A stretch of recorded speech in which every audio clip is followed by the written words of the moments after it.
एक बार क्या हुआ, कौरवाधिपति दुर्योधन ने परम तपस्वी दुर्वासा जी को 4 महीने चतुर्मास अपने यहाँ रख करके पवाया, खूब प्रसन्न कर लिया। दुर्वासा जी ने कहा वरदान मांगो। उनके हृदय में भारी जलन पांडवों के प्रति थी, तो उन्होंने कहा कि महाराज मैं एक वरदान मांगता हूँ कि जैसे हमारे यहाँ अतिथि स्वीकार किया ना आतिथ्य, ऐसे हमारे भैया के आए युधिष्ठिर के, उस समय वो वनवास में थे, और आप तब जाइए जब द्रौपदी बटलोई से स्वयं पाले। क्योंकि सूर्य भगवान की आराधना करके महाराज युधिष्ठिर ने एक बटलोई प्राप्त की थी। उस बटलोई का ये प्रभाव था कि चाहे 10,000 एक साथ पाओ, हर चीज उसी से निकलेगी, बटलोई से ही। चाहे आप 50,000 पाओ, हर चीज, लेकिन जब द्रौपदी पालेंगी तो उसमें फिर कुछ नहीं निकलेगा। तो बोले जब द्रौपदी पाले तब आप जाइए। तो 60,000 शिष्यों के साथ दुर्वासा जी पहुंचे वन में। युधिष्ठिर जी ने जो ही देखा साष्टांग दंडवत किया, और संतों को देखकर कहा जाता है महाराज पधारो, कुछ जलपान भोजन प्रसाद पाओ। तो दुर्वासा जी ने कहा मैं यमुना स्नान करके आ रहा हूँ, अब तैयारी करो। युधिष्ठिर जी भागते हुए कुटिया में गए, द्रौपदी जी से कहा आपने बटलोई में पा लिया? बोले हाँ, वो तो धो के रख दी। मूर्छित हो गए, युधिष्ठिर जी मूर्छित हो गए। अब देखिए इतने महाभागवत हैं, मूर्छित हो गए। द्रौपदी जी ने आकर उनको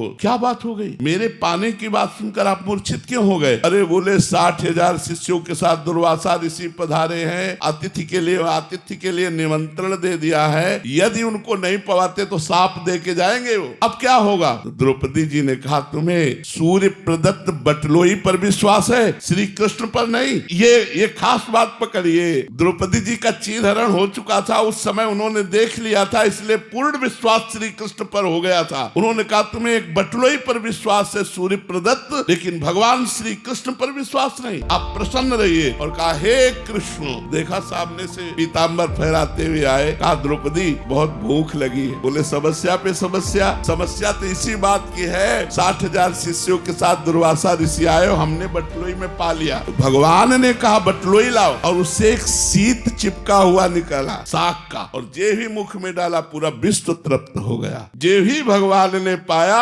सबके पेट फूल गए। उन 60,000 शिष्यों दुर्वासा भीमसेन से कहा जाओ लिवा के लाओ। बोले महाराज चलो, पंगत के लिए सब तैयार है। सहदेव जी भी साथ थे। दुर्वासा जी ने कहा भाई हमारे शिष्यों ने भी महाराज जी और आज्ञा पालन करने के लिए तत्पर हूँ, पाने की इच्छा नहीं। तो उन्होंने कहा हमसे वरदान ले लो। पूज्य मथुरा दास जी के मुख से सुनी बात, महाभारत में उसे दूसरी तरह थोड़ा यहाँ लिखा हुआ है। बोले हमसे वरदान ले लो, लेकिन भोजन की बात मत करो। तो उन्होंने कहा जिसने आपको जिस भावना से भेजा है वो उसी भाव को प्राप्त हो जाए। अर्थात दुर्योधन ने पांडवों के नाश के लिए भेजा था, तो कहा जिसने जिस भावना से भेजा है उसी भाव को प्राप्त हो जाए। तो दुर्वासा जी ने कहा तथास्तु।